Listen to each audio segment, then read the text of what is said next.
হ্যাঁ।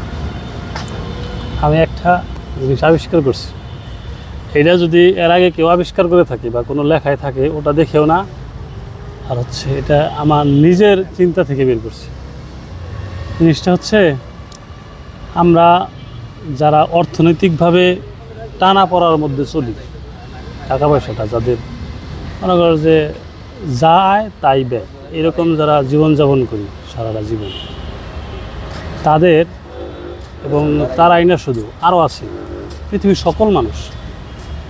এই মানুষগুলো সবাই আমাদের বয়সে বা আমরা তুমি সবাই একটা প্যাচের মধ্যে থাকি। প্যাচটা, এই প্যাচ থেকে বের হওয়া যায় না জীবনে। প্যাচটা হচ্ছে তুমি এবং আমি, বা আমাদের কথা যদি বলি, আমরা একটা সমস্যার মধ্যে আছি।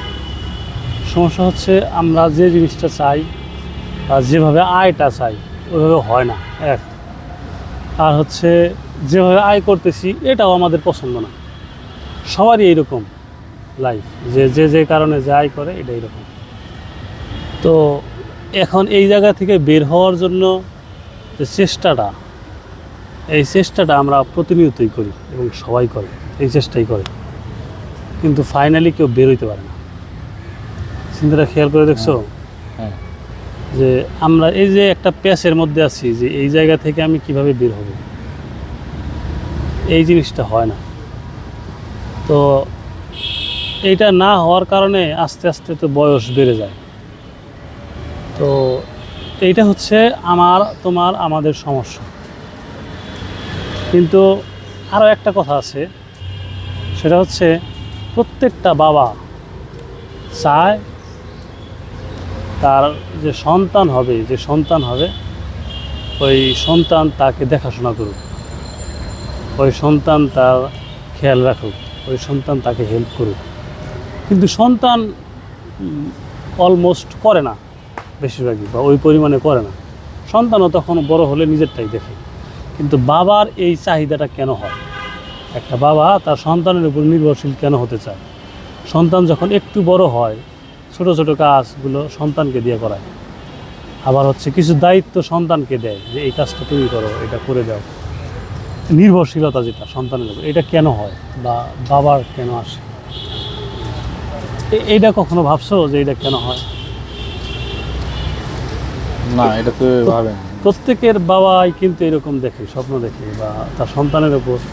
মানে বাবারা এক সময় মানে হয়ে যায়, একটু সন্তান যখন একটু ম্যাচিউর হয় তখন বাবা কেমন যেন অবুঝ হয়ে যায় সন্তানের উপর, সন্তানের কিছু কথাবার্তা বলে, তাই না? হ্যাঁ। তো এটা কেন হয়? ওই এই যে প্যাচের মধ্যে আমি তুমি আছি না, বাবাও এই প্যাচের মধ্যেই সারা জীবন কাটায়। কিন্তু সে একটা সময় দেখে যে এই প্যাচ থেকে বের হওয়ার তার আর সম্ভব না। এই জিনিসটা সে বুঝে ফেলে যে আমি আমার লাইফে সম্পূর্ণভাবে ব্যর্থ, এবং সেটা মেনে নেয় যে আমি যে ছোটোবেলায় যে স্বপ্ন দেখতাম একটা লেভেলে যাব, একটা জায়গায় যাব, তখন আমি হ্যাপি হব, আনন্দে থাকবো সবাই নিয়ে। এখানে অনেক দায়িত্ব থাকে, ফ্যামিলি অনেক সদস্য থাকে, অনেকের চাওয়া পাওয়া থাকে, কারোটাই পূরণ করা যায় না। কিন্তু তো ওই সময় একটা বাবার বা একটা সন্তান যখন হয়, সন্তানের প্রতি তার সব কথাবার্তা, সে সব কিছু সন্তানের জন্যই করে। সে বলে যে এখন আর আমার কিছু নাই, স্বপ্ন নাই, আমার সন্তানের জন্য এখন সব কিছু করতেছি। তো এই যে সন্তানের জন্য সব কিছু করে, সকল চাহিদা সন্তানের পূরণ করতে যায় বা চেষ্টা করে বা করেও, এটা যে করে, ওই যে বাবার মাথায় যে সে ব্যর্থতার দায় নিল, যে আমি ব্যর্থ মানুষ হিসেবে ব্যর্থ, আমি আমার লাইফে সাকসেসফুল কিছুই করতে পারলাম না। এখন তার চিন্তা করে ওই যে একটা প্যাচের মধ্যে, বললাম যে প্যাচের মধ্যে আমরা জীবন কাটাই, যেটা চাই সেটা হয় না, যেটা চাই না সেটাই হচ্ছে।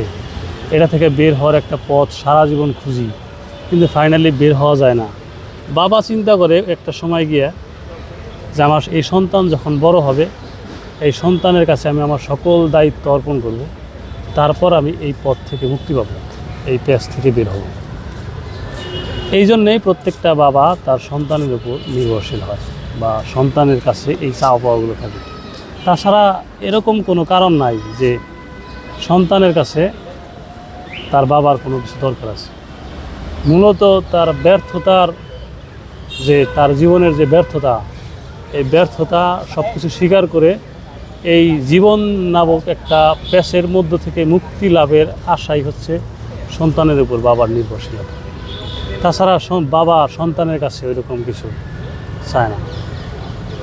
সবার ক্ষেত্রেই দেখো, যে গ্রুপ অফ কোম্পানির মালিক ওই বাবাও চায় আমি খুব ক্লান্ত, আমার দায়িত্বগুলো আমার সন্তানের কাছে যে আমি একটু রিল্যাক্সে থাকবো। আর যে দরিদ্র বাবা যা দিন আনে দিন খায়, ওই বাবার তো কোনো কথাই নেই, তার সন্তানের উপর নির্ভরশীল ছাড়া কথাই নেই। কিন্তু তারপরেও আমরা সন্তানরা বাবাদের দেখি না, মাদের দেখি না। কিন্তু আমরাও প্রত্যেকটা মানুষ এই প্যাচের মধ্যেই জীবন কাটায়, আর শেষ মুহূর্তের শেষ অবলম্বন ওই সন্তানের দিকেই যায়। যে সন্তান বাবাকে দেখলো না, ওই সন্তানে কিন্তু তার সন্তানের উপরে নির্ভরশীল হয়, বা সে স্বপ্ন দেখে আমি এই প্যাচ থেকে বের হব। জিনিসটা এইভাবেই চলছে। তাহলে কি হয়, মানে বিষয়টা কি যে এরকম হয় নাকি যে একজন যুবক মানুষ যারা আমাদের বয়সী, যারা এই যে এক ধরনের মানে কি বলা হয়, যেরকম চাচ্ছি ওই রকম না পাওয়ার যে একটা বিষয়, এইটা কি আস্তে আস্তে সেই বৃদ্ধ বয়স পর্যন্ত যাবে এইভাবেই? ম্যাক্সিমাম মানুষের এইভাবেই যায়, সবারই এইভাবে যায়। এই ব্যর্থতায় কি তাহলে সন্তানের উপর মানে দিয়া নিজে মুক্তি লাভের আশা করে নাকি এরকম? ব্যর্থতা বলতে নিজে যে ব্যর্থ হলো, যে কাজগুলোতে ব্যর্থ হলো, ওই জিনিসটা তার সন্তানের মাধ্যমে সফলতা চায়। আবার যে বাবা নিজের ছাত্র জীবনে ভালো ছাত্র ছিল কিন্তু অর্থের অভাবে পড়তে পারে নাই, ওই বাবা তার সন্তানকে অর্থের কষ্টে পড়তে পারবে না, এই জিনিসটা তাকে হতে দেয় না। যে বাবা ডাক্তার হওয়ার স্বপ্ন ছিল কিন্তু ডাক্তার হতে পারে নাই, ওই বাবার স্বপ্ন তার সন্তান ডাক্তার হবে। নিজে যে জায়গায় সাকসেস হতে পারে না বাবা, ওই জায়গাটা তার সন্তানকে দিয়ে সাকসেস নিয়ে আসে। অলমোস্ট যে একটা সিনেমাও আছে এরকম, ছেলে চায় যে কি জানি না, আমির খানের সিনেমাটা দঙ্গল। দঙ্গল,